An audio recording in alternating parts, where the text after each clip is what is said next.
మరొక పర్యాయం నన్ను ఆహ్వానించినటువంటి స్థానిక దైవజనులు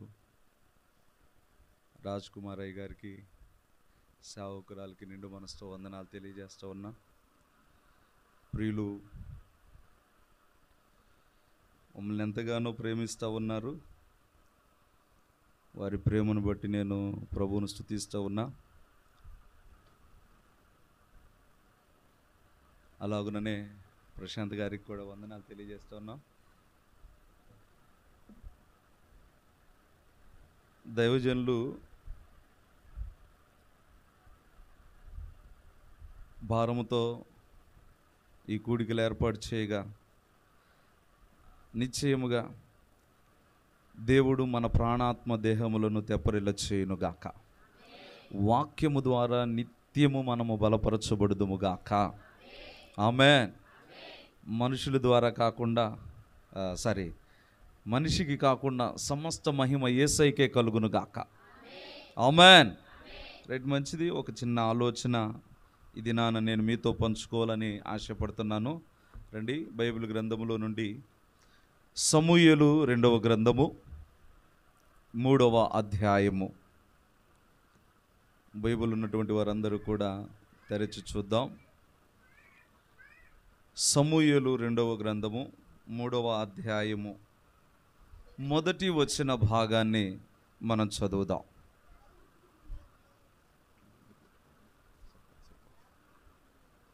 సౌలు కుటుంబీకులకును దావీదు కుటుంబీకులకును, గట్టిగా చదవాలి తల్లి, బహుకాలము యుద్ధము జరుగగా దావీదు అంతకంతకు ప్రబలెను, సౌలు కుటుంబము అంతకంతకు నీరసిల్లెను. ప్రభు సహాయం కొరకై ఒక చిన్న ప్రార్థన చేసుకుందాం. ప్రేమమయుడా, మీకు వందనాలు, స్తోత్రాలు, స్తుతులు చెల్లిస్తూ ఉన్నాం. చదవబడిన ఈ లేఖన భాగమును మా వినికిడిలో దీవించి ఈ వాక్కు ద్వారా నాతో మాతో అందరితో మీరు మాట్లాడి బలపరచుమని యేసు శక్తి కలిగిన నామములో ప్రార్థించి స్తుతించుచున్నాము తండ్రి. ఆమేన్.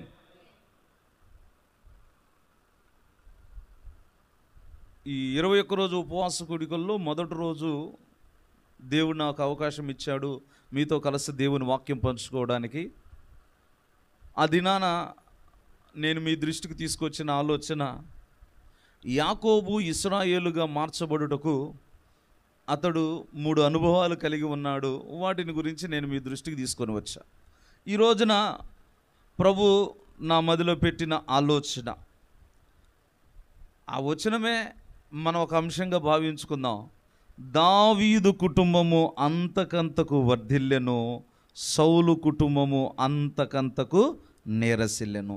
ఎన్నో పర్యాయాలు ఈ లేఖన భాగం దైవజనులు మనకు వివరించారు, మీరు కూడా చదివారు. అయినను ఈ దినమున ప్రభు మనతో మాట్లాడాలని ఆశిస్తూ ఉండగా ఆయన మాటల మీద మనసు పెట్టాలని ప్రభు పేరిట నేను మీకు తెలియచేస్తూ ఉన్నాను. మన జీవితాలలో మనం ఎక్కువగా దేవుని దగ్గర కోరుకునేది ఏంటి అంటే అభివృద్ధి, ఆశీర్వాదం.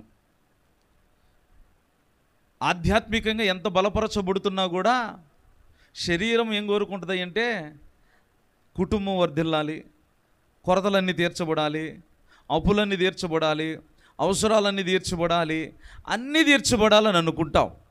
తప్పులేదు. వాక్యం చెప్తుంది కదా, దావీదు కుటుంబం అంతకంతకు ఏం చేయబడిందంట చెప్పాలి గట్టిగా, వర్ధిల్లినది. కానీ సౌలు కుటుంబం మాత్రం అంతకంతకు నీరసిల్లిపోయింది. ఒక కుటుంబం వర్ధిల్లింది, ఒక కుటుంబం ఏమో నీరసిల్లిపోయింది. ఒక కుటుంబం వృద్ధి చెందుతూ పోతుంది, ఒక కుటుంబం ఏమో పొందిన వృద్ధిని పోగొట్టుకుంటూ ఉంటుంది. ఈ దినాన ప్రభు వాక్యము ద్వారా మనలను దర్శించి అభివృద్ధి పదములో ముందుకు నడిపించునుగాక. ఆమేన్. హల్లెలూయా. దావీదు కుటుంబము వర్ధిల్లుటకును, సౌలు కుటుంబము నీరసిల్లుటకును ఇద్దరిలో కూడా కొన్ని లక్షణాలు ఉన్నాయి. వాని క్రియలను బట్టి వానికి తగిన ప్రతిఫలమునిస్తానని దేవుడు సెలవివ్వగా, దావీదు యొక్క క్రియలను బట్టి దేవుడు దావీదుకు ప్రతిఫలమునిచ్చాడు, సౌలు క్రియలను బట్టి దేవుడు సౌలుకు ప్రతిఫలమునిచ్చాడు. అంటే సౌలు మంచివాడు కాదా అంటే మంచివాడే. మంచివాడు కాబట్టే ఇశ్రాయేలీలను పరిపాలించుటకు మొట్టమొదటి రాజుగా సౌలును దేవుడు ఎన్నుకున్నాడు, నియమించుకున్నాడు. అయితే కాలక్రమేణా కాలము గడుచుచుండగా మన ప్రవర్తన ఎంత మాత్రము కూడా దేవునికి విరోధమైనదిగా ఉండకూడదు. స్తోత్రం చెప్దామా? హల్లెలూయా. గట్టిగా చెప్పొచ్చు, హల్లెలూయా. మంచిది ప్రియమైన దేవుని బిడ్డలారా, రండి చూడండి, మొదటి సమూయేలు గ్రంథం 10వ అధ్యాయం 24వ వచనములో ఓ చక్కని మాట తెలియపరచబడుతుంది. సమూయేలు మొదటి గ్రంథం 10వ అధ్యాయం 24వ వచన భాగం. అప్పుడు సమూయేలు జనులందరిలో యెహోవా ఏర్పరిచిన వానిని మీరు చూచితిరా? జనులందరిలో అతని వంటి వాడొకడును లేడని చెప్పగా జనులందరూ బొబ్బర పెట్టుచు రాజు చిరంజీవి యొగునుగాకని కేకలు వేసింది. ఎక్కడో గాడిదలు కాసుకుంటున్నటువంటి సౌలును దేవుడు ఇశ్రాయేలీయులకు రాజుగా నియమించాడు. అప్పటి వరకు ఇశ్రాయేలీయులకు రాజు లేరు. ఎందుకు లేరు అనంటే దేవుడే వారికి రాజుగా ఉండి వారిని నడిపిస్తూ ఉండగా, దేవుని నడిపింపులో ఉండడం ప్రజలకు ఇష్టము లేక మాకు మానవ పరిపాలన కావాలి, మనుషుడే మమ్మలను పరిపాలించాలి అని వారు కోరుకొనుటను బట్టి దేవుడు ఒక మనిషిని ఇశ్రాయేలీయులకు రాజుగా నియమించాడు. ఆ మనిషి పేరే సౌలు. అయ్యగారు చేసే పని ఏంటి? ఇప్పుడే కదా నేను చెప్పింది. అయ్యగారు చేసే పని ఏంటి? తండ్రి యొక్క గాడిదలు కాయడము అయ్యగారి పని. అద్భుతంగా దేవుడు ఆశీర్వదిస్తాడనే దానికి నిదర్శనం ఇదే. పెంట కుప్పల నుండి దీనులను పైకి లేవనెత్తగలిగిన దేవుడు మన దేవుడు. నమ్మితే స్తోత్రం చెప్పొచ్చు. హల్లెలూయా. ఇంకొక ఆయన కూడా ఉన్నాడుగా, ఎవరైనా ఆయన గురించి కూడా చూద్దాం. 16వ అధ్యాయం 11వ వచన భాగం.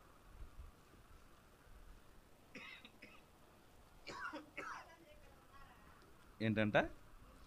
నీ కుమారులందరూ ఇక్కడనున్నారా అని యెషయిని అడుగగా యెషయి ఇలా అంటున్నాడు, ఇంకనూ కడసారి వాడున్నాడు, అయితే వాడు గొర్రెలను కాయుచున్నాడని చెప్పాను. ఇప్పుడు ఈ అయ్యగారి పేరు దావీదు గారు. ఈ అయ్యగారు చేసే పని ఏంటి? గొర్రెలు కాయడం. సౌలు అయ్యగారేమో గాడిదలు కాసే పని, దావీదు అయ్యగారు చేసే పని ఏమో గొర్రెలను కాసే పని. అంటే అంత చెప్పుకోదగ్గ పనేం కాదు. అంత పెద్ద ఉద్యోగమో అంత పెద్ద వ్యాపారమో లేకపోతే మంచి ప్రొఫెషనలిస్టో కాదు. కానీ లోకములో ఎన్నిక లేనటువంటి వారిని ఎన్నుకునేవాడు మన దేవుడు. స్తోత్రం కలుగునుగాక. హల్లెలూయా. మనము కీర్తన గ్రంథంలో చూస్తాం కదా, పిల్లలనేమి పెద్దలనేమి తన యందు భయభక్తులు కలిగిన వారిని చెప్పాలి గట్టిగా మీరందరూ, యెహోవా ఆశీర్వదించును. ఒక సేవకునిగా నేను ఇలా కోరుకుంటా ఉన్నాను, మీరు దానికి ఆమేన్ చెప్పండి. ఈ 21 రోజు ఉపవాస కూడికలు మీ అందరికీ భౌతికంగానూ ఆధ్యాత్మికంగానూ ఆశీర్వాదకరముగా ఉండునుగాక. అన్ని విధములుగా మీరు ఆశీర్వదించబడిన మెట్టులో స్థిరపరచబడుదురుగాక. పరిశుద్ధాత్మ దేవుడు అలాగూ మిమ్ములను ఆశీర్వదించునుగాక. ఎన్నిక లేనటువంటి సౌలును ఒక ఉన్నతమైన స్థానంలో ఉంచిన దేవుడు, కుటుంబంలోనే అర్హత లేనటువంటి దావీదును ఉన్నతమైన స్థానంలో ఉంచిన దేవుడు మీ స్థితిగతులన్నిటినీ రానున్న దినాలలో ప్రభు మార్చునుగాక. ఆమేన్. హల్లెలూయా. అయితే సౌలు వలె కాక, అస్థిరమైనటువంటి ఆశీర్వాదం కాక, దావీదు వలె తరతరములకు సరిపోయిన ఆశీర్వాదము మనము పొందుకొని మన తరతరాలకు అందించుదుముగాక. ఆమేన్. సౌలు ఇశ్రాయేలీల మొదటి రాజు, దావీదు ఇశ్రాయేలీల చెప్పాలి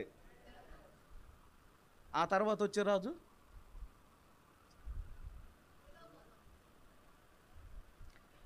సాగిపోతా ఉంటుంది. ఇక సొలొమోను ఎవరు కుమారుడు? సౌలు కుమారుడా దావీదు కుమారుడా? ఎవరు చెప్పారు? అలా పక్కోళ్ళు కలిగి కాదు, బైబిల్ చెబుతుంది. ఎవరు చెబుతున్నారు? మన ప్రామాణికమే బైబిల్ కదా. స్తోత్రం కలుగును గాక. సారీ తల్లి, నువ్వు ఆశ్చర్యపోయావు. మన ప్రామాణికమైన ఎంత కన్ఫ్యూజ్ చేసినా కూడా మన తెలుసుకున్న సత్యాన్ని, మనం నమ్మిన సత్యాన్ని మాత్రం ఎన్నడూ విడిచిపెట్టకుండా ఉంది గాక. ఆమేన్. ఇప్పుడు మొదటి రాజు అయినటువంటి సౌలు సంతతిలో నుండి మూడవ రాజు రావాలి. రెండవ రాజు అయినటువంటి సౌలు సంతతిలో నుండి, సౌలు కుటుంబంలో నుండి మూడవ రాజు వస్తున్నాడంటే ఆశీర్వాదం స్థిరపరచబడింది. ఆమె చెప్పచ్చు. ఆమె నువ్వు దేవుని సన్నిధికి వచ్చాక భౌతిక సంబంధమైనవి ఏమీ అడగవద్దు. ఎందుకు? ప్రభు చెప్పిన మాట ఏంటి? మొదట నా రాజ్యమును నా నీతిని మీరు వెతకండి, ఆ తర్వాత నా మహిమలో మీకేం కావాలో నేను వాటిని తీరుస్తానని దేవుడు సెలవిస్తూ ఉండగా, నీ కష్టం దేవునికి తెలుసు, నీ శ్రమ దేవునికి తెలుసు, నీ బాధ దేవునికి తెలుసు, నీ అవసరం దేవునికి తెలుసు, నీ అప్పులు దేవునికి తెలుసు. దేవునికి తెలిసినప్పుడు దేవుడు ఏం చేస్తాడు? నువ్వు దేవుని రాజ్యాన్ని, దేవుని నీతిని వెతికినప్పుడు తన మహిమలో నీకు సమస్తమును సమకూరుస్తాడు. స్తోత్రం కలుగును గాక. హల్లెలూయా. దావీదు దేవుని రాజ్యాన్ని, దేవుని నీతిని వెతకగలిగిన వాడు గనుక తన బ్రతుకులో, తన జీవితంలో, తన కుటుంబానికి ఏం కావాలో అది దేవుడు సమయానుకూలంగా సమకూరుస్తూ వచ్చాడు. అందును బట్టి దేవునికి మహిమ కలుగును గాక. ఆమేన్. ఈ రోజున ఒక 2-3 విషయాలు దావీదు కుటుంబం వర్ధిల్లుటకును, సౌలు కుటుంబము వర్ధిల్లకపోవడమే కాకుండా నీరసిల్లిపోవడానికి కారణాలేంటో 2-3 చూద్దాం. రండి చూడండి. 15వ అధ్యాయము, సమూయేలు మొదటి గ్రంథం 15వ అధ్యాయము 26వ వచన భాగాన్ని చదువుకుందాం.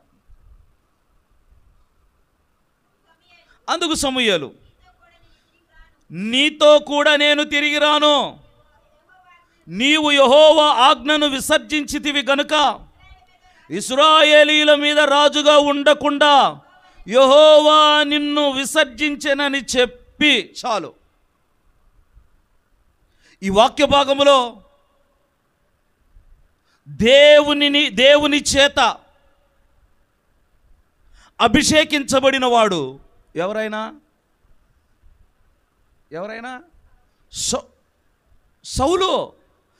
సౌలును అభిషేకించింది అభిషక్తుడైన సమూయేలు గారు. జాగ్రత్తగా విందాం.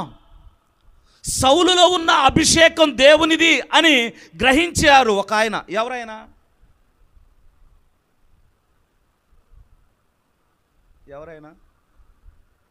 నాకున్న చిన్న అలవాటు ఏంటంటే, నేను అడిగిన ప్రశ్నకి ఏదన్నా ఆన్సర్ చెప్తే మా చర్చిలో లేకపోతే బయట చిన్న చిన్న గిఫ్ట్లు ఇవ్వడం అలవాటు నాకు. గిఫ్ట్ దిగిపోతున్నాను సోదరా, ఒక్క నిమిషం ఆగాల్సింది.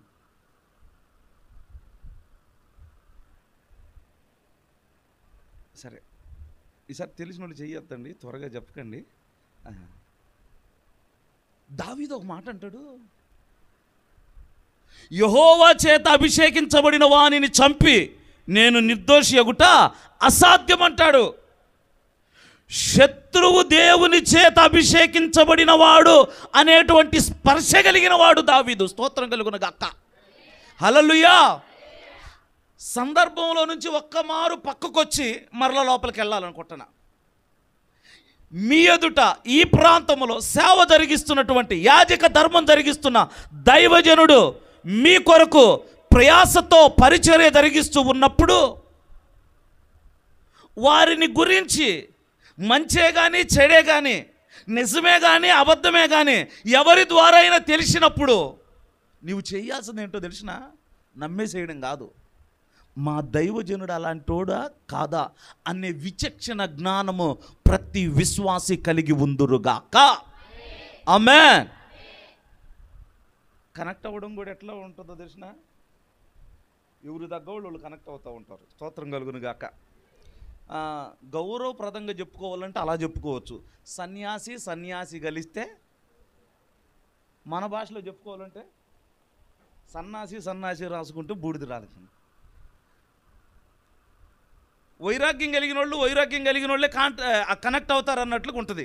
అయితే నా జీవితంలో ఈ వారం 10 రోజుల్లో జరిగిన ఒక చిన్న సంఘటన చెప్తా. నేను ఎప్పుడు సంఘానికి కొంచెం క్రమాన్ని ఎక్కువ నేర్పించాలనుకుంటా. ప్రతిరోజు టైంకి రావాలని చెప్తూ ఉంటా. టైంకి రాకపోతే ఎంత మాత్రం కూడా ముందు నేను అడ్జస్ట్ అవ్వలేను, చాలా ఇబ్బంది పడతా ఉంటా. అంత మాత్రమే కాదు, ఈ ఎలక్షన్స్ టైంలో కొంచెం జాగ్రత్తగా ఉండండి అని చెప్పేసి కూడా చెప్తూ ఉంటాను.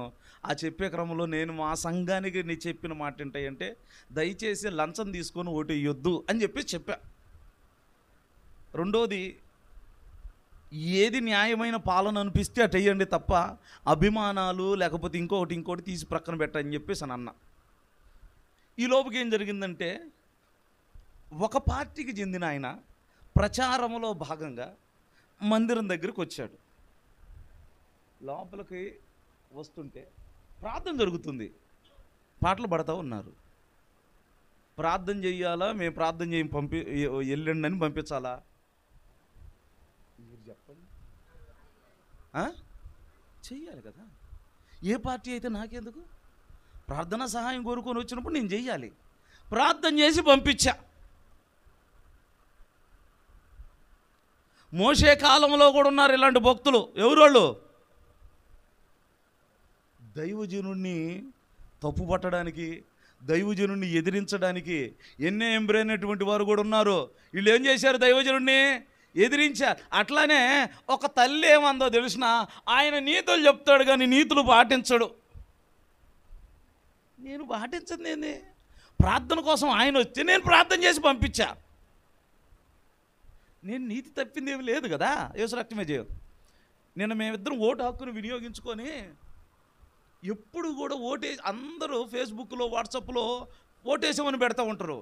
ఏంట్రా వీళ్ళకి పిచ్చే చెప్పలేమో, వేసి వస్తే మాత్రం ఇట్లా పెట్టాలా ఏంటని అనుకునేవాడిని. ఎందుకో నేను ఒక పోస్ట్ పెట్టాలనుకున్నా. మన నా స్టేటస్ ఎంతమంది చూసారో నాకు తెలియదు కానీ ఏమని పెట్టాను తెలిసిన, మరొకసారి లంచం తీసుకోకుండా మేము ఓటు హక్కును వినియోగించుకున్నామని పెట్టే పోస్టు. అబ్బా కామెంట్లు మామూలుగా రావట్లా. కామెంట్ పెట్టిన వాళ్ళందరూ లంచం తీసుకున్న వాళ్ళే. అర్థమైందా నా భాష? నాకు కామెంట్లు పెట్టిన వాళ్ళందరూ లంచం తీసుకున్న వాళ్ళే. మేము కూడా లంచం తీసుకోలేదని ఎవరో చెప్పలేకపోయారు. నేను తీసుకుంటే నీతి చెప్పి ఆ నీతిలో నిలబడినట్లు.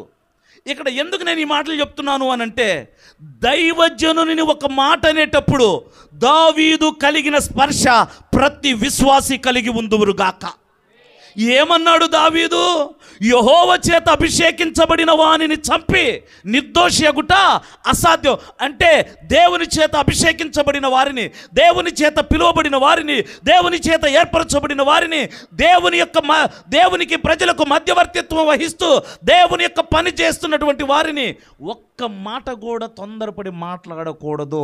దానికి 100 పనిష్మెంటు అనుభవిస్తానే ఉంటాం. అది మీ అందరికీ దూరమగునుగాక. ఆమేన్. ఇప్పుడు మన సబ్జెక్టులోకి వద్దాం. ఇప్పుడు ఈ వాక్య భాగంలో దేవుడు ప్రజలను పాలించమని చెప్పాడు. పాలించాలి. ఇప్పుడు లోకంలో ఇంకొక మాట కూడా ఉంది. కుక్క పని కుక్క చేయాలి, గాడిద పని గాడిద చేయాలి.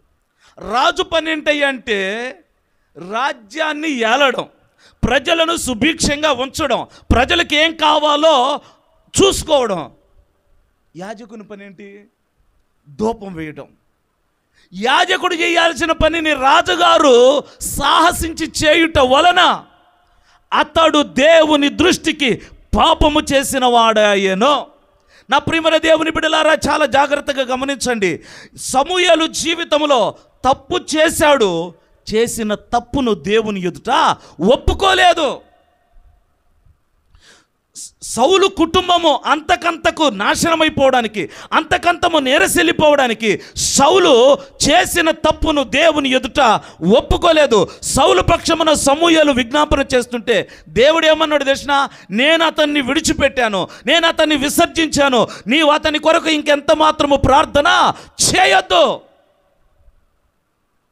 ఏమాత్రము ఎన్నిక లేనటువంటి ఆ వ్యక్తిని, గాడిదలు కాసుకుంటున్నటువంటి ఆ వ్యక్తిని తీసుకొచ్చి ప్రజలను పాలించే రాజుగా చేస్తే, దేవుని చిత్తంలో నడిపింపులో ఉండకుండా తన ఇష్టానుసారంగా తన మనస్సుకు నచ్చినట్లుగా నేను రాజును కదా, నేను ఏదైనా చేయొచ్చు, నన్ను ప్రశ్నించేవారు లేరన్నట్లుగా సౌలు ఏం చేశాడు? సాహసించి యాజకుడు చేయాల్సిన పని రాజు చేశాడు. దాని వలన ఎంతటి నష్టాన్ని సౌలు అనుభవించవలసి వచ్చిందో మనం గమనిస్తూ ఉన్నాం. ఏ ఒక్క చోట కూడా సౌలు తాను చేసిన పని తప్పు అని గ్రహించుకోలేదు. ఆ పాపమును దేవుని ఎదుట ఒప్పుకోలేదు. మన జీవితాల్లో కూడా ఎన్నోసార్లు ఎందుకంటే మనం కూడా ఎవరమే, మనుషులమే గనక మనము పొరపాట్లు చేస్తూ ఉంటాం, తప్పులు చేస్తూ ఉంటాం, పాపములు చేస్తూ ఉంటాం. వాక్యం జ్ఞాపకం చేస్తుంది కదా, 28వ అధ్యాయం 13వ వచనం సామెతల గ్రంథములో, అతిక్రమములు చేయువాడు వర్ధిల్లడు, వాటిని ఒప్పుకొని విడిచిపెట్టువాడు కనికరము పొందును. ఇది ఇట్లా ఉంచి ఇంకొక అడుగు ముందుకు వెళ్దాం. దావీదు జీవితంలో కూడా తప్పు చేశాడు. దావీదు గారు 2 తప్పులు చేశాడు. ఏమేమిటి అవి? ఏదో మీరే సణుక్కుంటున్నారు, గట్టిగా చెప్పొద్దు. అద్భుతం. అది ఒకటి, పరపురుషుని భార్యను ఆశించాడు. రెండోది, ప్రజలను లెక్కించాడు. ఈ 2 తప్పులు తప్ప దావీదులో ఏ తప్పు దేవునికి కనబడలా. అందును బట్టి దేవునికి మహిమ కలుగును గాక.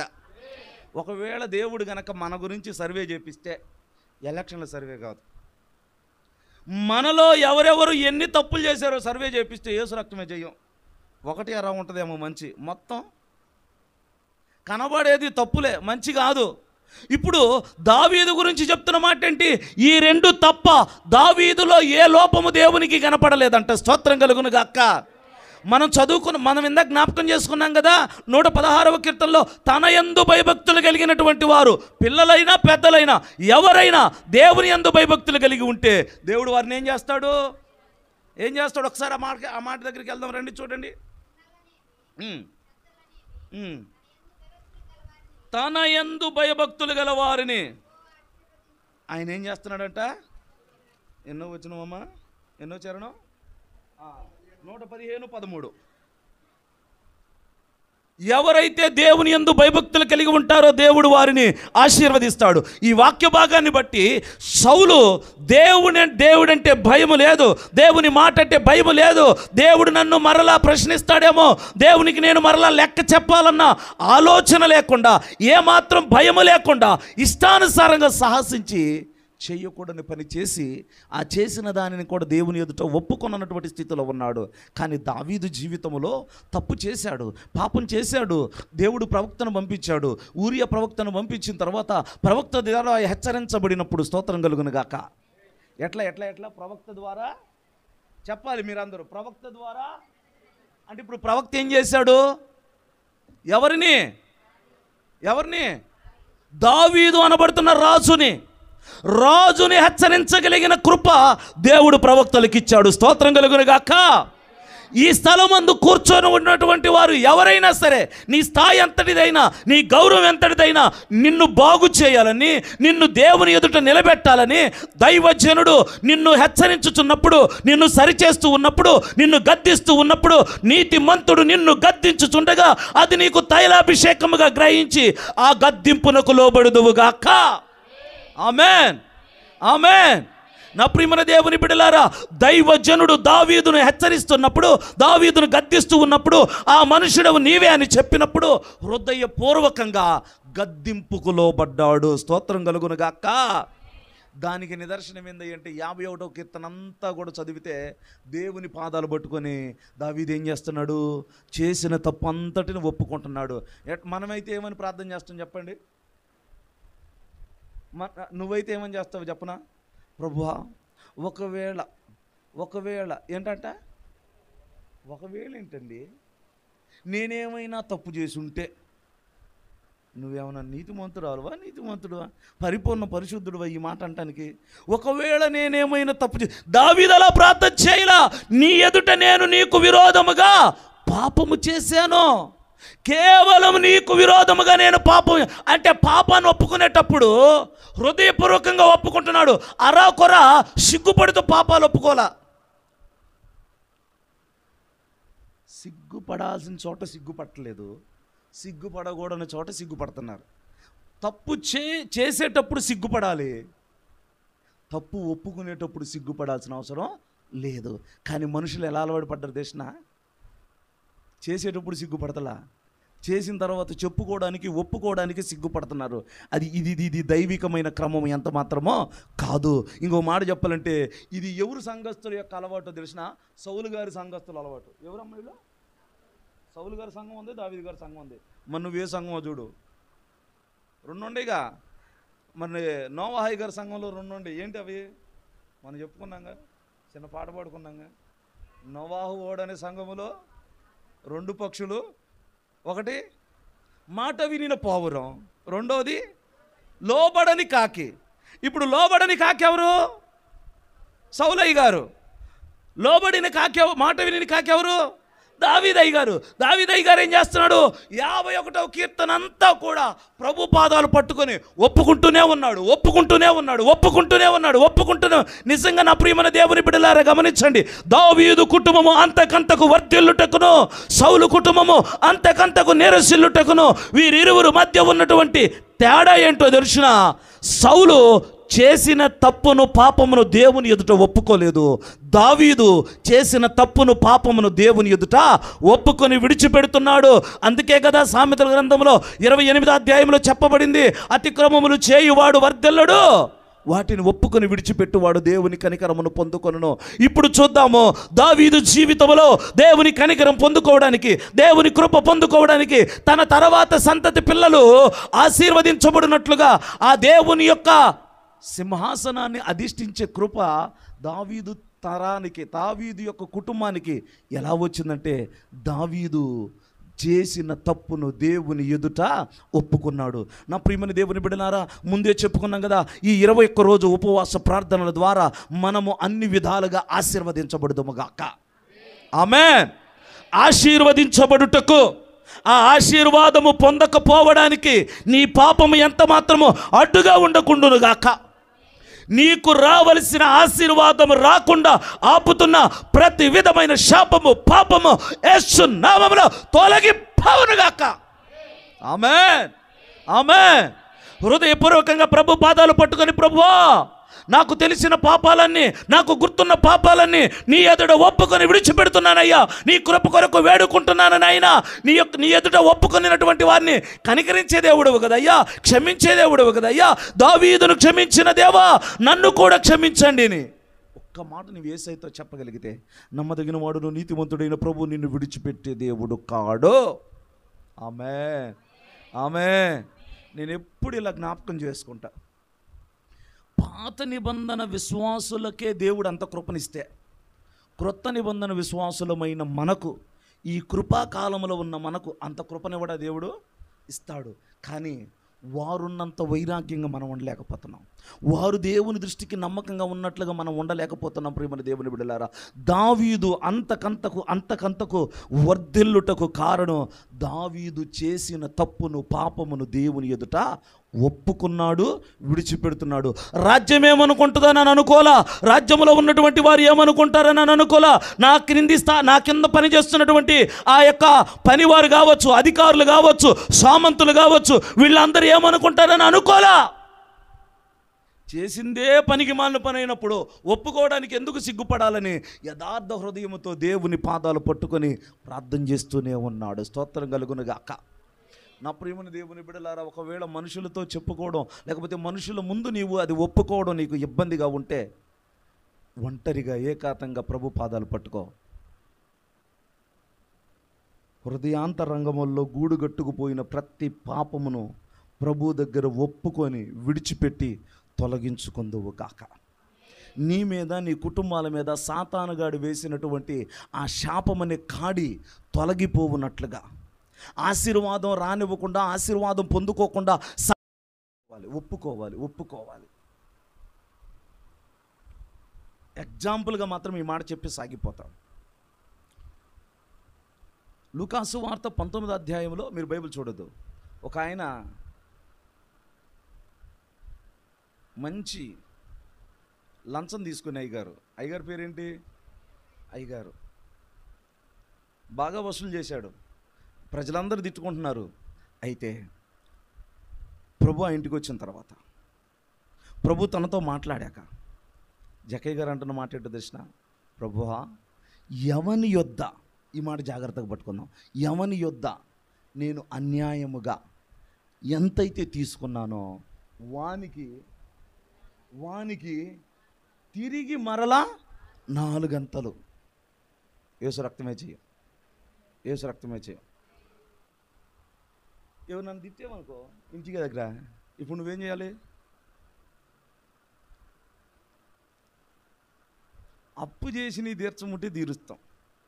తిట్టిన వాళ్ళ దగ్గరికి పోయి సారీ చెప్పమంటే మాత్రం కొంచెం కష్టమే కదా.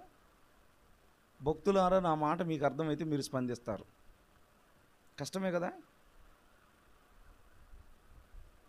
మీరు చెప్పట్లేదంటే ఇంటికి వెళ్ళి అడిగే మనసు మీకు లేదు.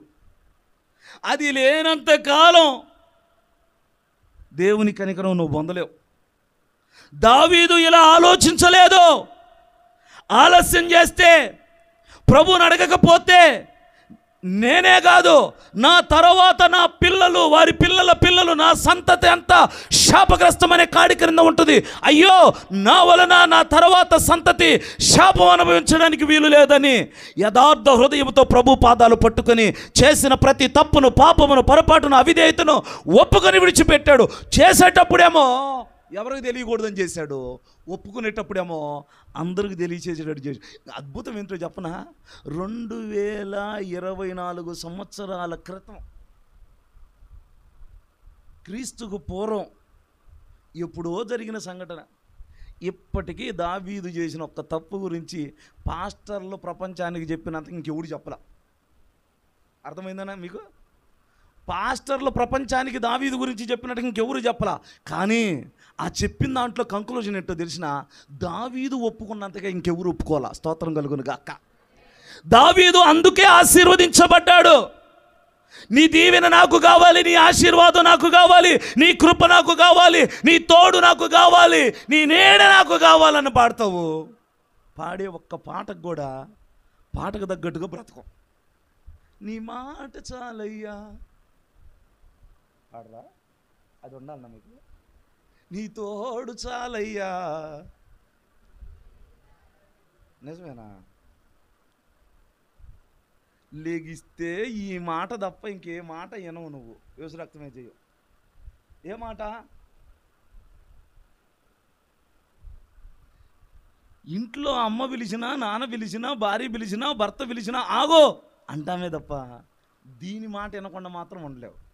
కానీ పాడే పాట ఏంటి? నీ మాట చాలయ్యా. భక్తులారా పాడండి.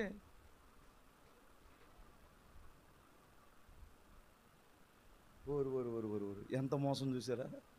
ఇలాంటి దూతలను యేసయ్య కోరుకోలా. వాయిద్యాలు ఉంటేనే మేము పాటలు పాడతామనే దూతలు దేవుడు కోరుకోలా. వాయిద్యాలు ఉన్నా లేకపోయినా, కరెంటు ఉన్నా లేకపోయినా యేసు రక్తమే చేయం. అకాయ్ ఎలా ఉన్నా ప్రభువును స్తుతించుదుము గాక. నాకు తెలుసు, మా తండ్రి గారు సేవ చేసేటప్పుడు, నేను మా కుమారుడు అంత వయసు కంటే ఇంకా తక్కువ ఉన్నప్పుడు పాటలు పాడడం రాదు ఒకటైతే, అసలు నేను పాట ఎత్తితే సౌలయ్య గారు కాశాడే గాడిదలో అలా ఉండేది వాయిస్. అరే ప్లీజ్ పాడమా ఆపు అనేవాళ్ళు. కానీ నా విశ్వాసం ఏంటో తెలిసిన? నాకు పాట రాకపోవచ్చు, నేనే భావనతో పాడుతున్నానో అది ప్రభు చూస్తున్నాడు. స్తోత్రం కలుగును గాక. హల్లెలూయా. మన పాడే పాటలన్నీ ఎలా ఉంటాయి? నీ మాట, నీ చూపు, నీ నీడ అన్నీ కావాలనుకుంటాం. కానీ ఈ వాక్య భాగంలో అయ్యగారు ఏం కోరుకున్నాడు? నీ ప్రసన్నత నాకు కావాలి, నీ తోడు నాకు కావాలి. ఇవి కావాలంటే దేవుడు ఒకే ఒక మాట చెప్తున్నాడు. ప్రపంచంలో ఎక్కడా లేని, ఏ పుస్తకంలో లేనటువంటి మాట మనం కలిగి ఉన్న ఈ బైబిల్ గ్రంథంలో ఉన్న పదం ఏంటి? ఈ బైబిల్ గ్రంథానికి ఉన్న పేరేంటి? ఇంకే పుస్తకానికన్నా ఉన్న పేరు? అంటే ఈ మాట ఎవరిది? దేవునిది. దేవుడు ఏమై ఉన్నాడు? పరిశుద్ధుడై ఉన్నాడు. దేవుడు చెప్తున్న మాట ఏంటి? నేను పరిశుద్ధుడను గనుక మీరును పరిశుద్ధులై ఉండుడి. అంటే మనము పరిశుద్ధపరచబడిన వారమై, పవిత్రపరచబడిన వారమై ఉన్నప్పుడే ఆయన తోడు, ఆయన నీడ మనతో ఉంటుంది. స్తోత్రం కలుగును గాక. హల్లెలూయా.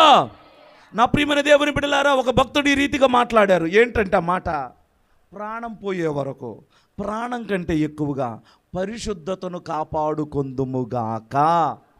ఏం కాపాడుకోవాలి అంటాము, కానీ మా ఏరియాలో అయితే మిరప తోటలు ఉంటాయి. మీ వైపు ఏముంటాయో నాకు తెలియదుగా, ఎలా చెప్పగలను నేను. చాలామంది విశ్వాసులైనటువంటి వారిలో కొంతమంది మిరప తోటకి మిరగాయలు కోయడానికి వెళ్ళినప్పుడు పచ్చడి చేసుకోవడానికేమో పచ్చిమిరపకాయలు, మాగబెట్టుకునే పచ్చడి కోసమేమో పండు మిరగాయలు చక్కగా కోసుకొని ఒళ్ళో పెట్టుకొని అన్నం తిన్న బాక్సుల్లో కుక్కి తీసుకొచ్చి ఇంటికి తీసుకొచ్చి ఆరబోస్తున్నారు. వీళ్ళు ఏందో చిన్నపాటి తోటలు వేసినట్టుగా.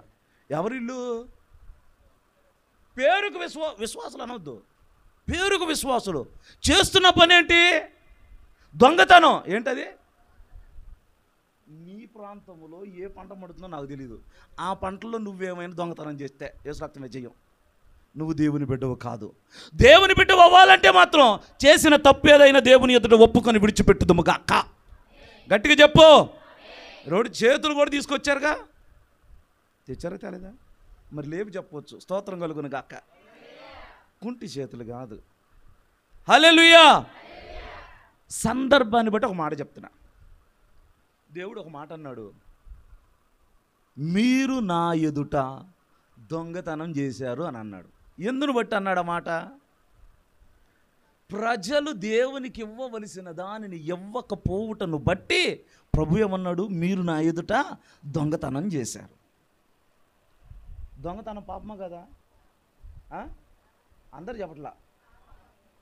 తలలు ఎత్తి చెప్పండి. ఏంది ఇప్పుడే విజ్ఞాపన చేస్తున్నారు? వాక్యం అయిపోయినాక అయ్యగారు చేపిస్తాడు, మీరు ఇప్పుడు చేయొద్దు. దొంగతనం పాపమా కాదా? మరి ఇప్పుడు ప్రభుకి ఇవ్వాల్సిన భాగం ఇవ్వకపోవడం పాపమా కాదా? చెప్పట్లా.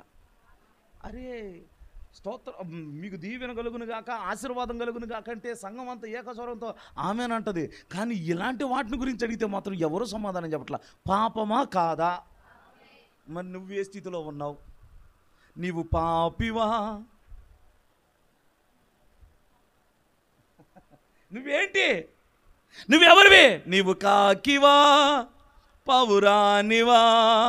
నీవు కాకివా పౌరానివా? నోవాహు ఓడనే సంఘములో నీకు నాకు గుర్తుగా ఉన్నాయి. మనకు గుర్తుగా ఉన్న ఈ రెండు పక్షులను ఒక్కసారి ఆలోచన చేద్దాం. పాత నిబంధన ప్రకారము దేవునికి ఇవ్వాల్సిన భాగాన్ని ఏమని అన్నారు మీరు? క్రొత్త నిబంధన ప్రకారం ఏంటో చెప్పండి మీరు అమ్మా. అంటే ఏంటో అంటే అందరూ తెలుసుకోవడం కోసం.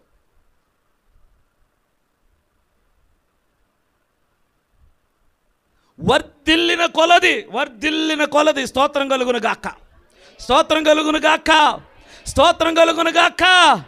కాలక్రమేణా తరాలు మారే కొద్దీ కూలి పెరుగుతుంది, జీతం పెరుగుతుంది, రాబడి పెరుగుతుంది. కానీ మనిషి దేవునికి ఇవ్వాలన్న ఆలోచన మాత్రం పెరగడంలా. మనిషి దేవునికి ఇచ్చే విషయంలో దొంగగా మిగిలిపోయాడు, పాపిగా మిగిలిపోయాడు. చేసిన తప్పు, చేసిన పాపం, చేసిన పొరపాటు, చేసిన అవిధేయత దేవుని దగ్గర ఒప్పుకొని విడిచిపెట్టే పరిస్థితిలో ఈనాటి సంఘాలు లేవు. దేవునిది దేవునికి ఇవ్వరు, దేవుని దగ్గర నుంచి మాత్రం ఇవ్వయ్యా అని అనుకుంటున్నారు. బైబిల్ గ్రంథంలో యేసు ప్రభుల వారు ఒక మాట చెప్పారు, నీ ధనం ఎక్కడుండునో అమ్మా నీ మనసు అక్కడ ఉండును. ఇప్పుడు మీరు నాకు చెప్పారా, నేను మీకు చెప్పానా? నీ ధనం ఎక్కడుండును? ఇప్పుడు నీ మనసు ఎక్కడుంటుంది? ఒకవేళ పొరపాటున డోకరా కనుక వస్తే, బీరువాలో డబ్బులు పెడితే ప్రార్థనకు వస్తావు నువ్వు, వచ్చిన ప్రశాంతంగా ఉండగలవంటే ఉండలేవు. ఎందుకు? నీ మనసు ఎక్కడుంది?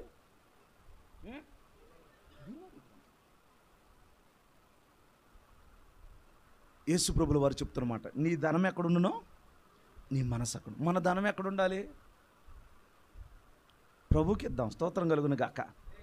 పరలోకం పోవాలని ఎంతమందికి ఉందో చెప్పండి. పోతామా లేదనేది రెండో సంగతి. అసలు పోవాలనుకున్న వాళ్ళు ఎంతమంది? ఏడు తిరిగి బాగుంది కదా మనకి ఎందుకు అన్నట్టుగా ఎత్తట్లేదు. మీరు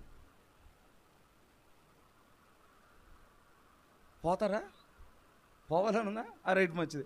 ఆడ బ్రతకాలిగా, మరి అక్కడ పెట్టుబడి ఏముంది? ముందుగానే దాచుకోవాలి కదా. నీ ధనం ఎక్కడుండనో నీ మనసు ఎక్కడుండనో ప్రభు చెప్పాడు. నా ప్రియమైన దేవుని బిడ్డలారా, ఎందుకో చెప్తున్నా తెలిసిన? తల్లి చెప్పిన మాట సత్యం. వర్ధిల్లిన కొలది దేవునికి ఇచ్చుదుముగాక. దేవుని సన్నిధిలో ఏ అక్కర ఉన్నా, ఏ కొరత ఉన్నా, ఏ అవసరత ఉన్నా, ఆ అవసరత తీర్చడానికి నన్ను బలపరచయ్యా, నా చేతులను బలపరచు, నా సంపాదనను బలపరచని ప్రభు సన్నిధిలో మనము విజ్ఞాపన చేయుదుముగాక. ఆమేన్. ఒక్కవేళ దైవజనుడు చెప్పకుండానే మందిరములో ఉన్న అవసరతలేంటో పరీక్షించి దైవజనుని దగ్గరకు వెళ్ళి, అయ్యా నేను ఈ అవసరతను గ్రహించాను, ఇది ఆ పని కొరకు వాడండి నీవు ఇవ్వగలిగితే, రహస్యమందు చూచుచున్న నీ తండ్రి, నీ హృదయ ఆలోచనను ఎరిగినటువంటి నీ తండ్రి నిశ్చయముగా నిన్ను ఆశీర్వదిస్తాడు. ఆమేన్. ఒకప్పుడు అయ్యగారికి ఉన్న అలవాటు ఏంటి చెప్పండి? దావీదు అయ్యగారికి ఉన్న అలవాటు ఏంటి? గొర్రెలు దగ్గర. ఇప్పుడు పిల్లలు పెరగాలంటే ఏం చేయాలి? అవి సంతానాభివృద్ధి చేయాలంటే ఏం చేయాలి? గొర్రెకి ఏమివ్వాలి? పాలు ఇవ్వాలి. అంటే ఇప్పుడు దాన్ని తీసుకెళ్ళి ఏం చేయాలి? తల్లి దగ్గరికి తీసుకెళ్ళి, అమ్మ దీనికి పాలు ఇవ్వమ్మ అంటే ఇప్పుడు ఇదేం చేస్తుంది? నువ్వు ఇయ్యకపోతే ఇది ఎండిపోయిద్దని కాదు, దీనివల్ల సంతానాభివృద్ధి కలగదు. సంతానాభివృద్ధి కలగాలి, నా దొడ్లో సంపద ఎక్కువ పెరగాలంటే నువ్వు దీనికి ఇప్పుడు పాలు ఇవ్వాలి. అయ్యగారు ఏం చేస్తున్నాడు? ఇప్పుడు తల్లి గొర్రెని అడుక్కుంటున్నాడు. ఏం చేస్తున్నాడు? కానీ రాజయ్యాక ఏం చేస్తున్నాడు తెలిసిన? ప్రజలందరినీ కూడా తినండి, మెయ్యండి, స్తోత్రం కలుగును గాక, స్తోత్రం కలుగును గాక. ఒకప్పుడు ఇలా ఉండే చెయ్యి ఇప్పుడు ఏం చేస్తుంది? ఇలా ఉంది. నా ప్రియమైన దేవుని బిడ్డలారా, నిశ్చయముగా దేవుడు మనలను ఆశీర్వదించే విధానం ఎలా ఉండాలి తెలిసిన? మనం ఆశీర్వదించబడుటకు కాదు, మన ద్వారా ఇతరులు ఆశీర్వదించబడినట్లుగా మనం ఆశీర్వదించబడుదుము గాక. మనము దీవించబడుటకు కాదు, మన దీవెన అనేకులకు దీవెనకరముగా ఉండునట్లుగా దీవించబడుదుము గాక. దావీదు జీవితంలో దేవుడు అంతకంతకు తన కుటుంబాన్ని వర్ధిల్ల చేయడానికి కారణం, చేసిన తప్పును, పాపమును, పొరపాటును, అవిధేయతను దేవుని దగ్గర ఒప్పుకొని విడిచిపెట్టాడు. నీవు దేవుని దృష్టికి ఏ తప్పు చేశావో, ఏ పాపం చేశావో, ఏ అవిధేయతను నీవు కలిగి ఉన్నావో నాకు తెలియదు, కానీ వాక్యము ద్వారా నిన్ను నీవు పరిశీలన చేసుకొని చేసిన ప్రతిదీ కూడా ప్రభు పాదాలు పట్టుకొని ఒప్పుకొని విడిచిపెట్టుదుముగాక. ఒప్పుకొని విడిచిపెట్టుదుముగాక. ఒప్పుకొని విడిచిపెట్టుదుముగాక. నా ప్రియమైన దేవుని బిడ్డలారా, నీవు మనుషుల దగ్గర ఒప్పుకోకపోయినా దేవుని దగ్గర నీవు ఖచ్చితంగా ఒప్పుకొని తీరాల్సిందే. ఎందుకో తెలిసిన? రహస్యమందు చేయబడిన పాపములు ఏదో ఒక రోజున మిద్దెల మీద చాటింపులు వేయబడతాయే. నీవు దేవుని దృష్టికి చేసిన ప్రతి మంచి తెలుసు, చెడు తెలుసు. దేవునికి మరుగైనది ఏదియూ లేదు గనక ప్రతి దానిని మనము ప్రభు దగ్గర ఒప్పుకుందుము గాక. చేసిన తప్పును ఒప్పుకున్న దావీదు కుటుంబం వర్ధిల్లింది. చేసిన తప్పును ఒప్పుకొన్నటువంటి సౌలు కుటుంబం అంతకంతకేమైపోయింది? నెరసెల్లిపోయింది. మరొక మాట నేను మీ దృష్టికి తీసుకురావాలనుకుంటున్నాను. రండి చూడండి, సమూయేలు మొదటి గ్రంథము 17వ అధ్యాయము 11వ వచన భాగాన్ని ఒకసారి చదువుదామా? 17, 11 చదవండి తల్లి.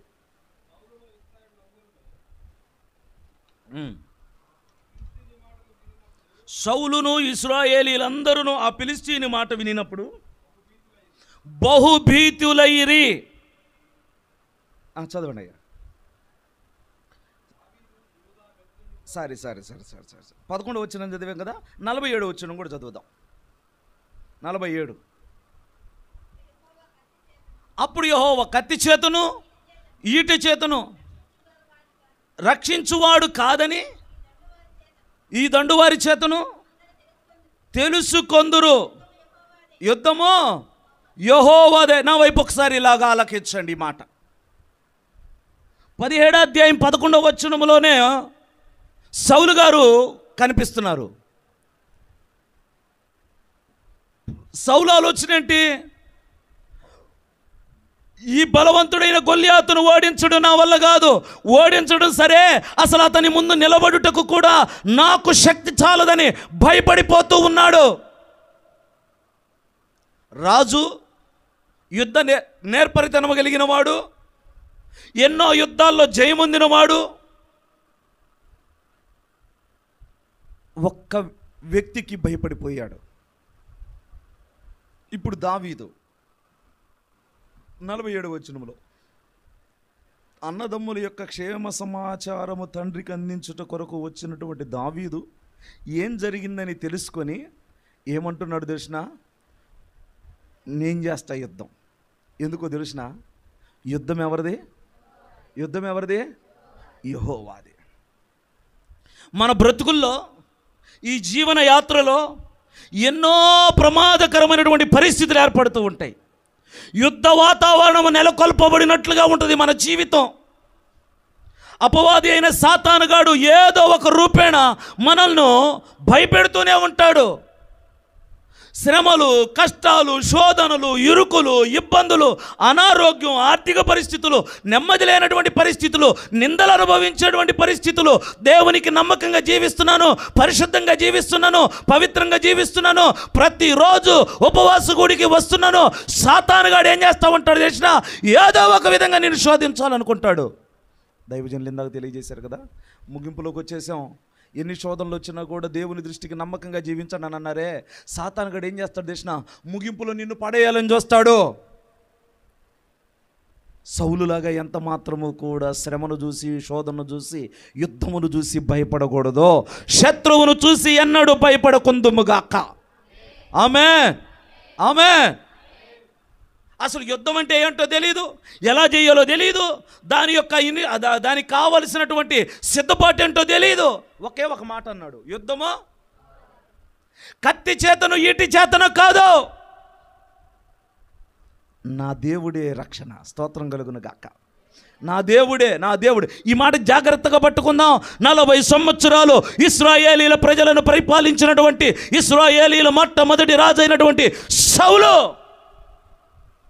దేవుని యందు భయభక్తులు కలిగిన వాడే, మంచివాడే. కానీ దేవుని గొప్ప కార్యాలేంటో సౌలు గుర్తుపెట్టుకోలేకపోయాడు. దేవుని యొక్క శక్తి సామర్థ్యాలేంటో సౌలు జ్ఞాపకం చేసుకోలేకపోయాడు. వయసులో చిన్నవాడు, వయసులో చాలా చాలా చిన్నవాడు, అనుభవం తక్కువ, జ్ఞానం తక్కువ.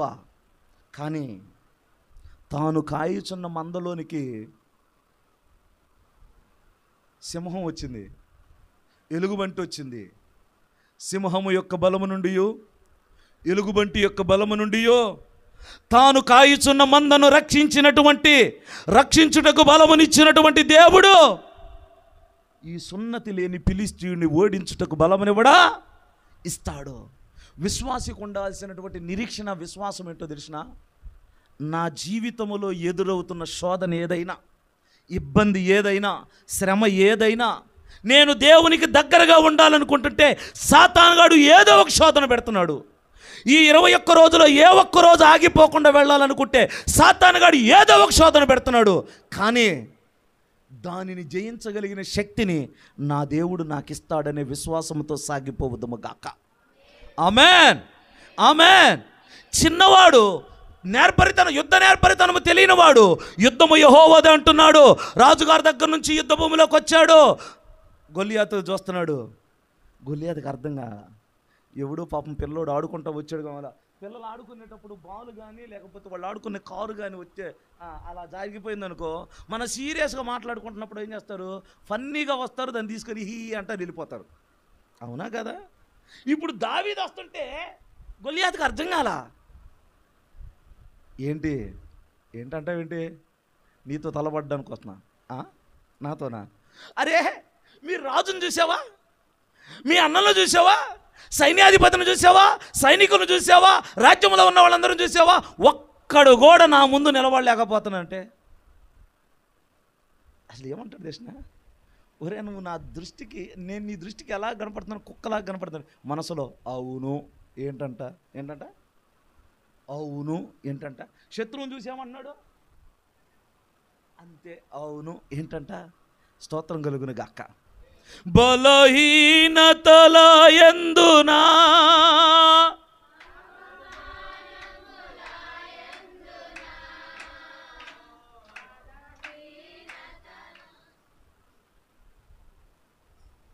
బలహీనతల యందునా అవమానముల యందునా పడినను కృంగినను నీ కృప కలిగి గట్టిగా చప్పట్లు కొడదాం. పడినను కృంగినను నీ కృప కలిగి యోందునే నిత్యము ఆరాధనకు నా ఆధారమా స్తోత్ర బలులు నీకే. హల్లెలూయా. దైవజనులేమో ఫ్యామిలీ మొత్తం రండి అని అన్నారు. అనుకోకుండా కూటం ఉండటం వలన అమ్మగారికి ఆ కూటం అప్పగించాను. నా కుమారుని తీసుకొని వచ్చి వాడేంటో దేశం, నేను ఇవాళ రాను, నేను ఇంటి దగ్గరే ఉంటాను, నేను ఆ కూటానికి వెళ్తానంటే నా ఇంటెన్షన్ ఒకటి ఉంది. వాడు కోరుకునేదేమో ప్యాడ్ కొట్టాలి, ఎక్కడున్నా ప్యాడ్ కొట్టాలి. ఈరోజు కూడా ఆ కూటంలో ప్యాడ్ కొడతారంట. నువ్వే కొడుకొని అన్నారంట ఎవరో, యోసు రక్తమే చేయం, నాకు తెలీదు. ప్యాడ్ కొట్టడానికి వెళ్ళాలన్నాను. నా ఇంటెన్షన్ ఏం తెలిసిన, లేదురా నాన్న కీబోర్డ్ నేర్చుకోవాలి అని చెప్పేసి అని అనేవాడిని. ఎప్పుడు నా ఆలోచనకి వాడి ఆలోచనకి అసలు పొంతనే ఉండదు. ప్యాడ్ వద్దురా బాయ్, కీబోర్డ్ నేర్చుకోనంటే నాకు ప్యాడే కావాలి. ఎవరన్నా వచ్చినా కూడా అన్న మా డాడీకి చెప్పండి నేను ప్యాడ్ నేర్చుకుంటానని. నేను వాళ్ళకి చెప్తా కీబోర్డ్ నేర్పించండి, ప్యాడ్గా మాత్రం వద్దని.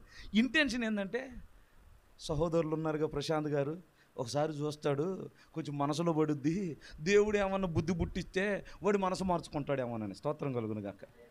స్తోత్రం. మనం కొన్ని చెబితే నాటో, కొన్ని చూస్తే నాటతాయి.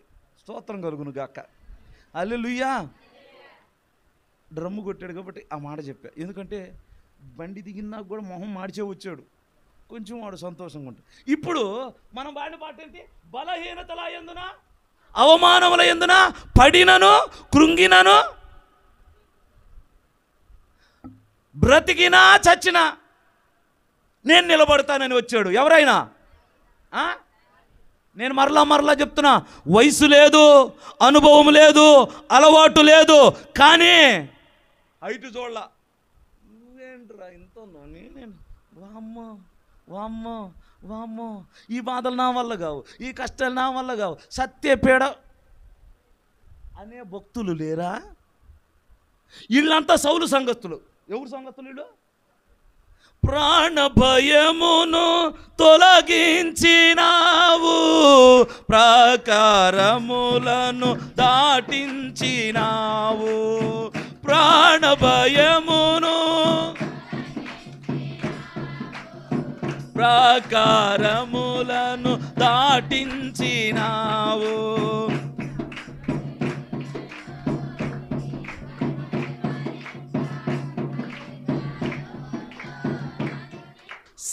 ప్రాణభయమును తొలగించినావు, ప్రాకారములను, ఆ తర్వాత సర్వజనులలో నీ మహిమ వివరింప దీర్ఘాయువుతో.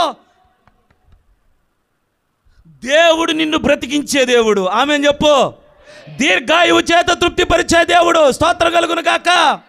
ఎందుకో తెలిసిన, కాకిలాగా పనికి మాలిన తరగా కలకాలం బ్రతకడానికి కాదు, దేవుని మహిమను వివరించుటకో. ఆమెన్ చెప్పురే. ఆమె. ఇప్పుడు చూద్దాం, దావీదు వెళ్తున్నాడు, గొలియాతు ఎదురుగా ఉన్నాడు, హాస్యంగా నవ్వుతున్నాడు. వీడెంత, వీడి పిశాచు ఎంత, వీడి బలం ఎంత అని చెప్పేసి అంటే దావీదయ్య గారు ఏం చేస్తున్నాడు తెలిసిన, పిచ్చోళ్ళలాగా చప్పలపోళ్ళలాగా పాత గొడ్లు వేసుకొని ఏట్లోకి వెళ్ళి రాళ్ళు ఏరుకొని వచ్చాడే.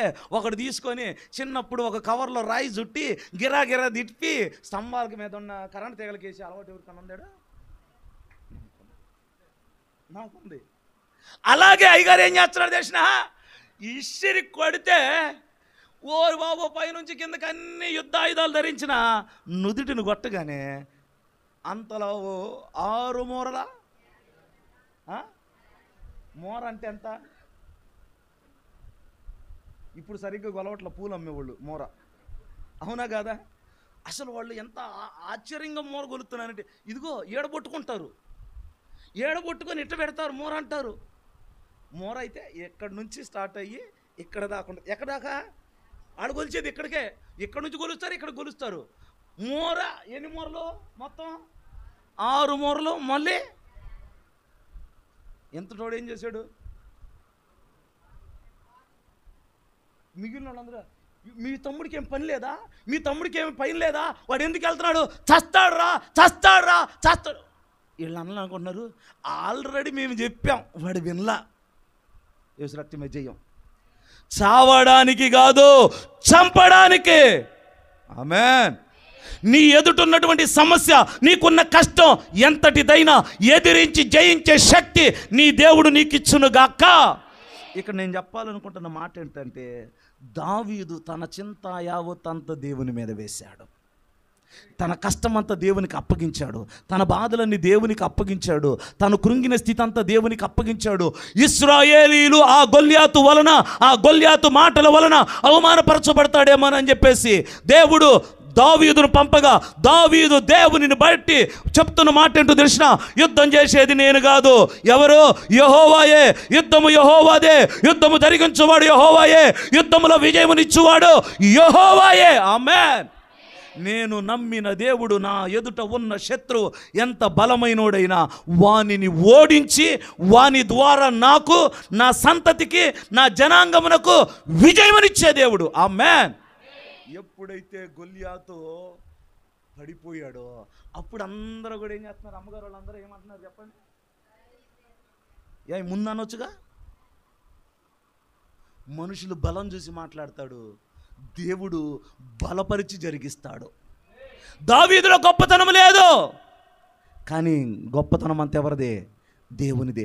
ఇక్కడ నేను చెప్పాలనుకుంటున్న మాట ఏంటంటే, 20-30 సంవత్సరాల నుంచి ప్రార్థనకు వస్తారు కానీ దేవుని మీద నమ్మకం ఉండదు, దేవుని మీద విశ్వాసం ఉండదు, దేవుడు కార్యం జరిగిస్తాడన్న ఆ పరిపూర్ణత, నిరీక్షణ ఏమీ ఉండదు.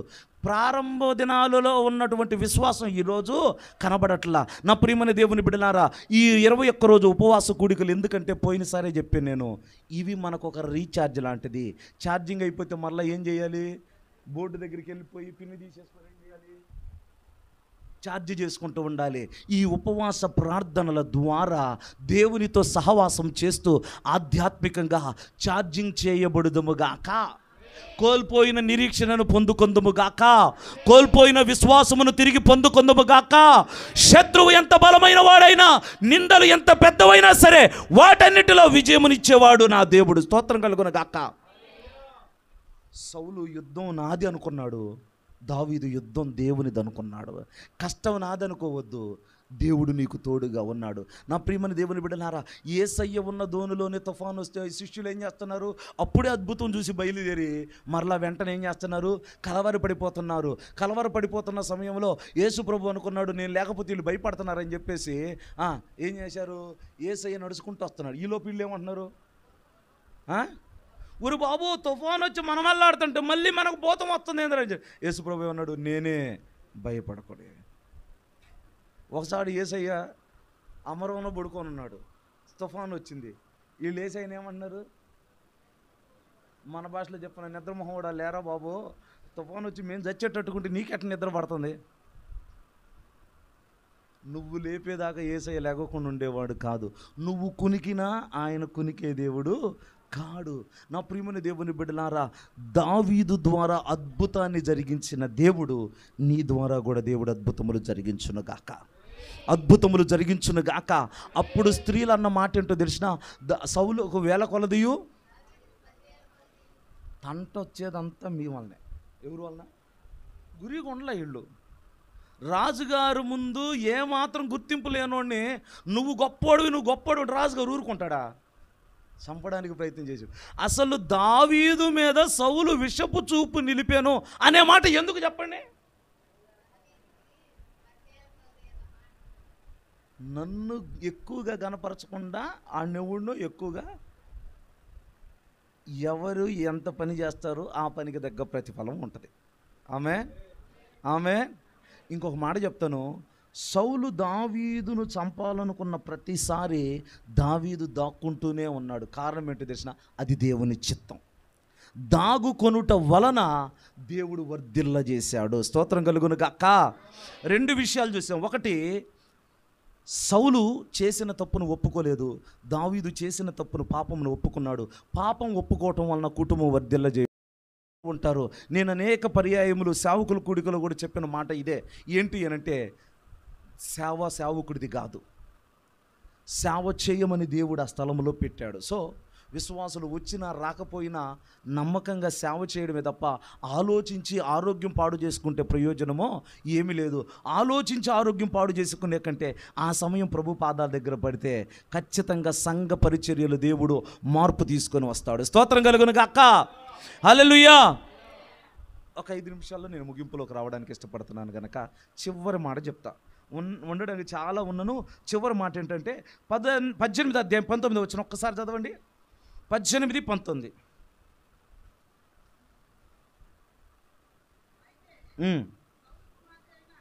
అయితే సౌలు కుమార్తె అయిన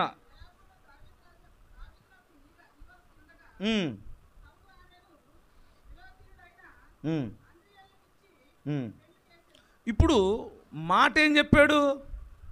యుద్ధంలో గనక నువ్వు గెలిస్తే నా కూతుర్ని నీకు ఇచ్చి పెళ్లి చేస్తాను అన్నాడు. ఇచ్చాడా? ఉపకారం చేస్తానని అయ్యగారు ఏం చేశాడు? చెప్పాలి గట్టిగా. అపకారం చేశాడు. రండి చూడండి. అయితే సమూయేలు 2వ గ్రంథం 9వ అధ్యాయం 1వ వచనం చదువుదాం. సమూయేలు 2వ గ్రంథం 9వ అధ్యాయం 1వ వచనం. చాలు. కూతుర్నిచ్చి చేస్తానన్నాడు. ఇవ్వల. చంపడానికి ప్రయత్నం చేశాడు. ప్రాణ భయముతో ఎక్కడికక్కడికి పోతానే ఉన్నాడు. అపకారం చేశాడు, ఉపకారం చేశాడు. సౌలు దావీదుకి ఉపకారం చేస్తానని అపకారం చేశాడు సౌలు దావీదుకి. కానీ ఎంతటి అపకారం చేసినా కూడా దావీదు సౌలు కుటుంబంలో సౌలు కుమారుడైన యోనాతానును బట్టి సౌలు కుటుంబానికి ఉపకారం చేయాలనుకుంటున్నాడు. స్తోత్రం కలుగును గాక. అందుకే ఫిలిప్పీలకు రాసిన పత్రికలు మనము చదువుతాం. క్రీస్తు యేసునకు కలిగిన ఈ మనసు మీరును కలిగి ఉండుడి. యేసయ్య మనసు ఏంటో తెలిసిన? మోసం చేసిన, కీడు చేసిన, నష్టం చేసిన, అపకారం చేసిన ఉపకారమే చేయుదుముగాక. ఉపకారమే చేయుదుముగాక. అందరం చెబుదాం, ఉపకారమే చేయుదుముగాక. ఆమె చెబితే సరిపోదు, ఆ ఉపకారం చేయుదుముగాక. మళ్ళీ ఆమె చెప్పొద్దు. మీరు ఆమెకు అలవాటు పడ్డారు తప్ప దాన్ని జరిగించడానికి మాత్రం వదిలేసేసారు.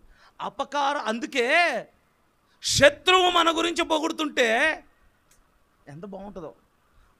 లాస్ట్లో ఫైనల్లో సౌలు దావీదు దగ్గర ఉన్నాడు. దావీదు సౌలును చంపడానికి అన్ని అనుకూలతలు ఉన్నాయి, కానీ చంపలా. సౌలు ఒక మాట అంటాడు, దావీదా నాయనా. ఎవరి గురించి మాట అంటున్నమాట? ఒక శత్రువు తన శత్రువు గురించి అంటున్నమాట. దావీదా నాయన, నా అపకార బుద్ధికి నీ ఉపకార బుద్ధిని వెల్లడిపరిచితివి కనుక ఇందును బట్టి నీవు చెప్పండి నాకంటే నీతిమంతుడివి, నాకంటే మంచివాడివి. అపకారానికి ఉపకారం చేసే అలవాటు దావీదుకు ఉంది గనక దేవుడు అనుకున్నాడు, ఓహో నా రాజ్యాన్ని పరిపాలించడానికి, నా ప్రజలను పరిపాలించడానికి దావీదు కరెక్ట్, దావీదు ద్వారా వచ్చిన తరం కరెక్ట్ అని దేవుడు అనుకున్నాడు.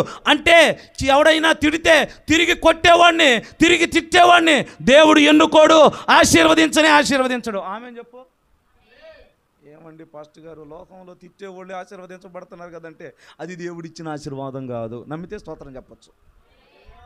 దేవుని ఆశీర్వాదం లేకుండా తిప్పలబడి దేవుని ఆశీర్వాదం కొరకు ఎదురు చూసిన ఆయన ఎవరు?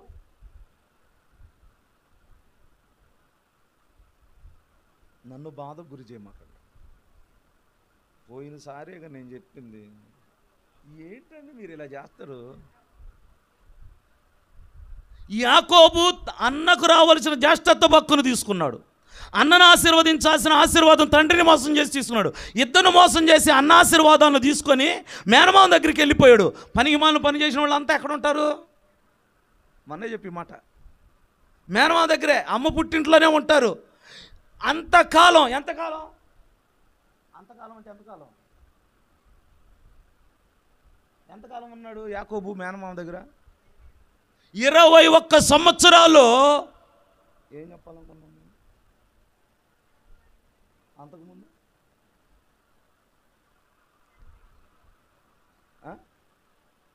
ఆశీర్వాదం. అక్కాయిలు, నేనేం అడుగుతున్నాను, మీరు వాక్యం మీద మనసు పెడతల్లా, విన్నట్టేమంటున్నారు, వింటల్లా. జాగ్రత్తగా వినండి. మనిషి తనంతట తాను సంపాదించిన ఆశీర్వాదం వలన నెమ్మది లేదు.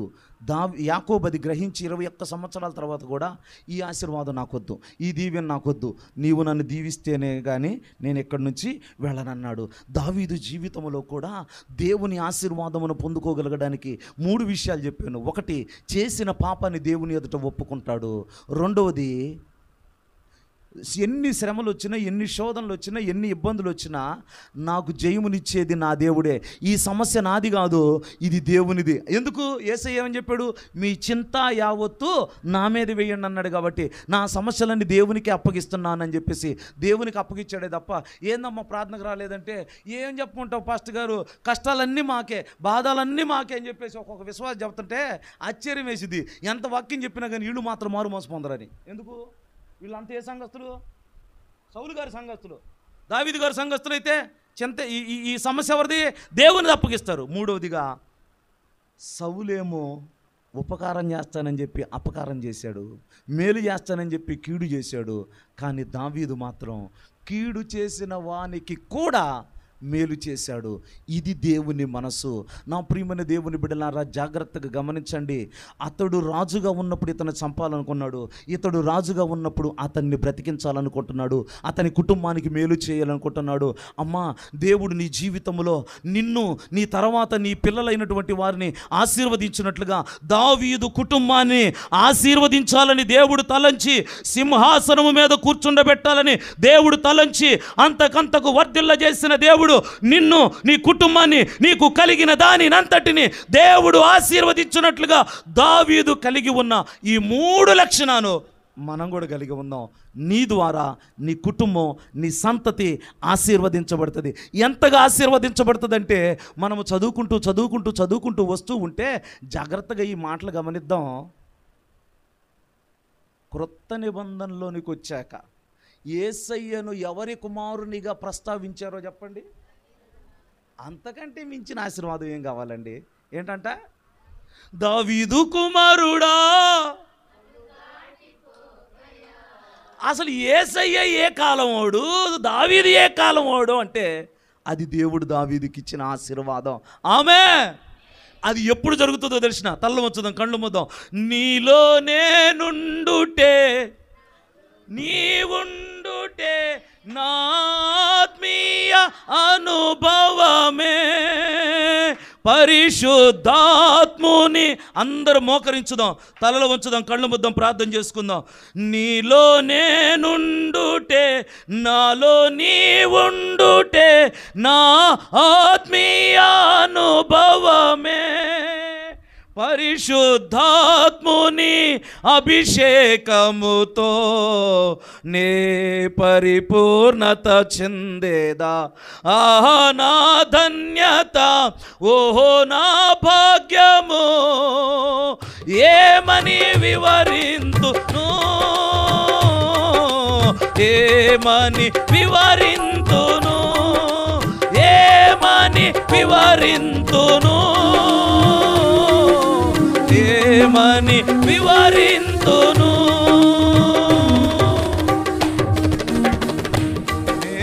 నేనెందుకని నీ సొత్తుగా మారితిని, యేసయ్యా నీ రక్తము చే కడుగబడినందున నీ అనాది ప్రణాళికలో హర్షించెను నా హృదయ సీమ,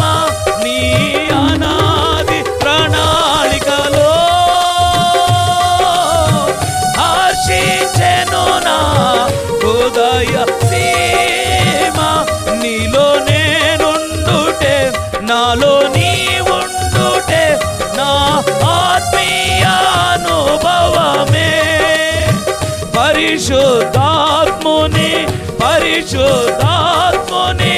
పరిశుద్ధాత్ముని అభిషేకముతో నీలో నేనుండుటే. అందరు కలిసి యేసయ్యతో చెప్తాం, అయ్యా నేను నీలో ఉంటాను, నీవు నాలో ఉండి దావీదును ఆశీర్వదించినట్లుగా, దావీదు కుటుంబాన్ని అంతకంతకు వర్ధిల్ల చేసినట్లుగా నన్ను, నా కుటుంబాన్ని అంతకంతకు వర్ధిల్ల చేయని ప్రభుని అడుగుదామా. నేనెందుకని నీ సొత్తుగా మారితిని, యేసయ్యా నీ రక్తముచే కడుగబడినందున, యేసయ్యా నీ రక్తముచే కడుగబడినందున. యేసయ్య రక్తములో కడుగబడితే ఆయన బిడ్డగా మనల్ని చేసుకుంటాడు. మనము ఆయనకు నచ్చిన వారంగా ఉంటాము గనక, ఆయన హృదయానికి దగ్గరగా ఉంటాము గనక, మనము ఆయన హృదయానుసారులముగా జీవించినప్పుడు దావీదు చేసింది పాపమని తెలిసి దేవుని ఎదుట ఒప్పుకొనుటకు ఏమాత్రం సిగ్గు